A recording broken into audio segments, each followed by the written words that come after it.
Here. Councilmember Lessick, Here. Councilmember Tomanaki, Councilmember Deal, Here. Councilmember Ward, Here. Councilmember Mackey. Here. Thank you.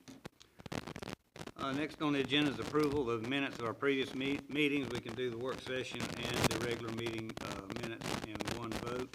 Unless there's any additions or deletions or any additional discussion, accept a motion to approve.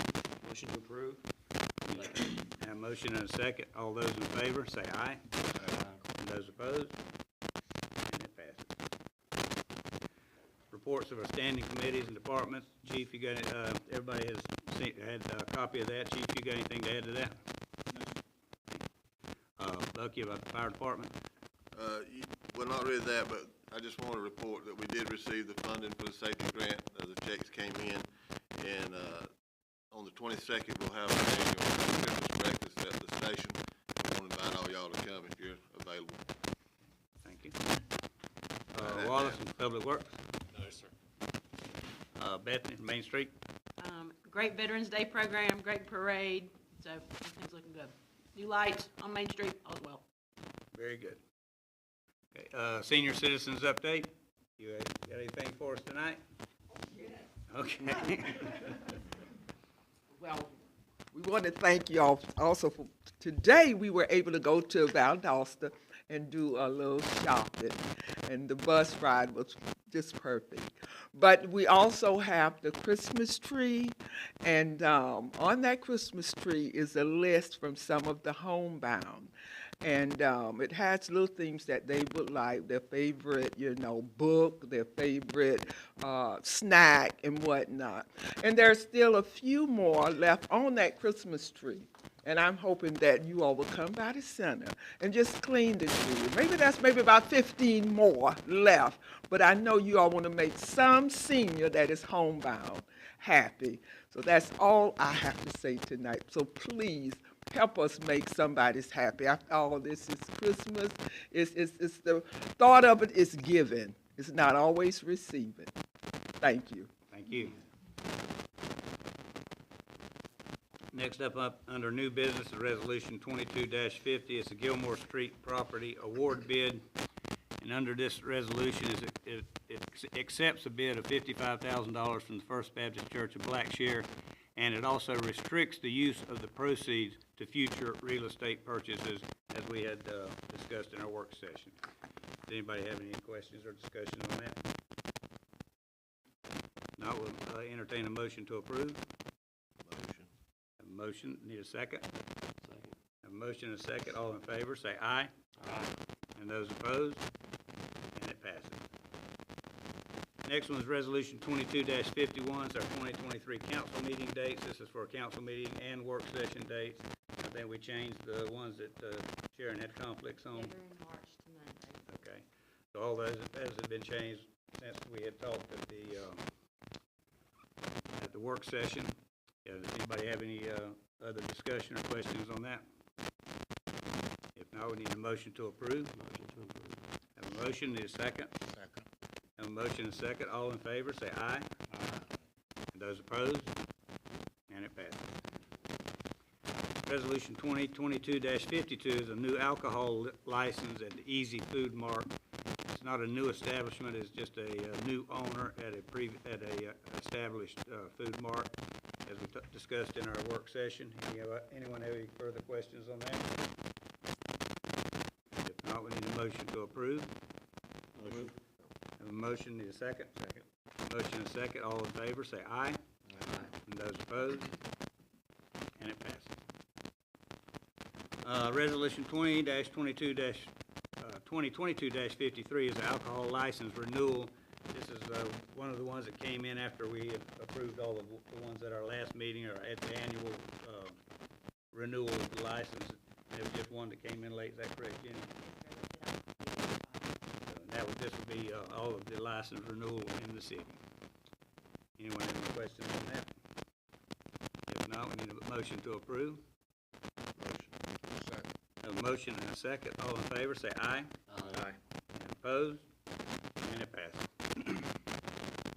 this was not on our, this next resolution, 22-54, was not on our work session. This came in, this is past, end of last week, from the South Georgia Regional Commission as part of, as one of the things that we have to do with our CDBG plan. It's a language access plan. We'll get it from the South Georgia Regional Commission, and the language access plan has been prepared to address the city's responsibilities as a recipient of federal financial assistance as they relate to the needs of individuals with limited English language skills. And I don't think we're gonna have any problems with it, with anyone in that, that falls under that, but in case we do, there is a plan to address it. Anybody have any questions on that? If not, I need a motion to approve. Motion. Have a motion, need a second? Second. Have a motion, second, all in favor, say aye. And those opposed? And it passes. Ordinance 2022-11, it's alternative tobacco products. This would be the first reading on this, as we had discussed before. It takes into consideration the vaping more so than, and it is a new a new tobacco ordinance for the city, but it also includes vaping, and this includes vaping on school grounds and such and whatnot, like we discussed at the work session. Anybody have any further questions on that? If not, we need a motion to approve. Have a motion and a second. All in favor, say aye. Aye. And those opposed? And it passes. Next up, under old business is second reading on ordinance 2022-10, which is the rezoning on Main Street for the Book and Bean location. We discussed this in our work session. We already had a first reading. This is just a second reading because it's an ordinance. Any further discussion on that or any questions? If not, we need a motion to approve. Motion. A motion to approve. Need a second. Motion and second. All in favor, say aye. And it passes. Okay, under public comments, we have one request from Ms. Tanisha Hill to speak tonight. Ms. Hill, would you like to come up and speak, please? Yes, sir. I live on Lee Street in Blackshear, Georgia. There was a sign pull up between Thursday and Monday that said, "Do not enter." I told them I've never seen anything. I went through all these newspapers. I talked to the state people. They said they were supposed to run it in the newspaper. I said it wasn't running. There's 27 residents that live on Lee Street. Nobody knew about this. It was just a sign. I thought that was putting up speed bumps. I was like, that's good. But I talked to 4 or 5 different districts yesterday and asked them why was that sign put there. I talked to a Karen in Chatham County. I talked to a Carrie Hart. I'm not sure where she was, but all these people transferred me to a Lydia. I talked to Lydia. She said she's with the traffic area department. She gave me a number to Shelley. Mr. Donnie was the manager. So Shelley allowed me to talk to Mr. Donnie. He said it's supposed to be ran in your newspaper. He said it's a traffic safety conjunction between Henry Street, Lee Street, Highway 84, and Keller Street. I said there is no traffic violation there. Lee Street, there was a stop sign there. I don't know who took it down. There was a stop sign, and then the turning signals on both of the traffic lights. So Henry Street has the right of way. Lee Street has to stop. If they don't know that, they need to go back to driver's school. So I don't understand why was that sign put there, and nobody out of the 27 residents on Lee Street knew about anything. We didn't receive a letter or anything. All of that work that was done there, right in that 5 Points area where the state had just finished doing that was a state project. That was all state undertaking. Well, when I talked to Mr. Donnie, he said that was Pierce County. Not that I'm aware. No, that's the state. That was a state project. Wallace, Chris, you, There was no local competition. They did it over the weekend. Yeah, it was over the weekend. They didn't even tell us they were doing it. Because when I came back home Saturday after the football game, I believe it was up, but I didn't notice it until Monday. We noticed it, And I said, what's this for? And I asked my husband, did he get a letter in the mail or was it in the paper? and if you go back far enough, there was some stuff that I believe that they ran, doing with the upgrade to that intersection into, Mm. that, we did have stuff that, like I said, trying to get a fire rep, because they didn't even get, they didn't give us the forewarning that they were gonna do that or anything else. Yeah. Because we had, come up with some stuff to address that, because they want that to be what they're calling a intersection. They're trying to eliminate, GDOT is trying to eliminate all of any intersection that has an access point of more than the north, south, east, west. And my understanding when they originally said they were gonna do this was that they're doing that pretty much everywhere all over the state. Where those intersections are like that, to try and come, same thing, they see it as a, they see it as a traffic hazard. The other thing though that's supposed to be implemented with that is those turn arrows going on the, 84, yeah.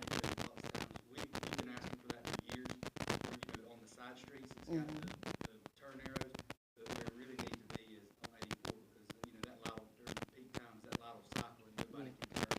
And we actually have more accidents from that than we do being a 5-point intersection. Yeah, I told him on the Henry Street going toward the funeral home, that's where the wrecks are. Now I gotta drive over there. I'm almost got hit by a pregnant lady got hit by a young teenager, and my kid's grandmother got hit right there on Webster Street. I said, that's where a light needs to be, not down here by the, We can use the base of the lights for sure.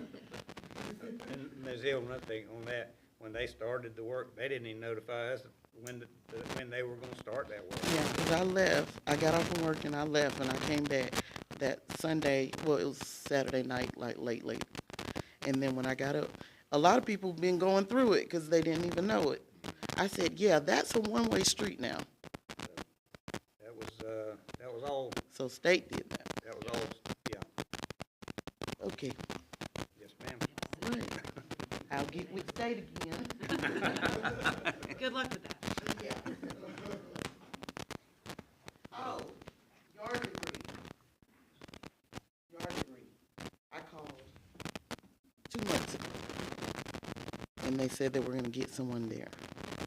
Still there? It's still in my yard. And then this morning, he came. He came to turn my water off. He can turn the water off, but they can't get my leaves. We'll get somebody around there to look at that in the morning. Okay, All right? all right, thank you. Thank you. Anything from the council? Anything further? Just on that note, on the yard debris, I have had a lot of people comment on the delay in it, so. And we had, sometimes they have problems getting in and out of where the landfill is, getting in and out of there when it rains. Throw in a rain day and then Thanksgiving holiday, and then you get behind a little bit, so yeah. But I think everything is called up, now. So we're working out we spent today trying to work out a schedule of a third day to try and run that. When we do have those overflows, to try and get it as quick as we can. Biggest thing is being able to do it without that fund supporting itself and not having to raise the rates, because we can't put taxpayer dollars towards funding that because it's not as high as it can. So trying to make it as efficient as we can without having to raise the rate, because y'all know diesel fuel has gone up about $3.50 a gallon. That fund was before that was solved. It was, what losing money, but what making money. That's kind of where we want to be. But that's kind of, Wallace and I have been working on that stuff today to try to come up with something that maybe a little bit better. Anything further? If not, I'll entertain a motion to adjourn. Motion. Have a motion and a second. All in favor, say aye. Aye. And we are adjourned.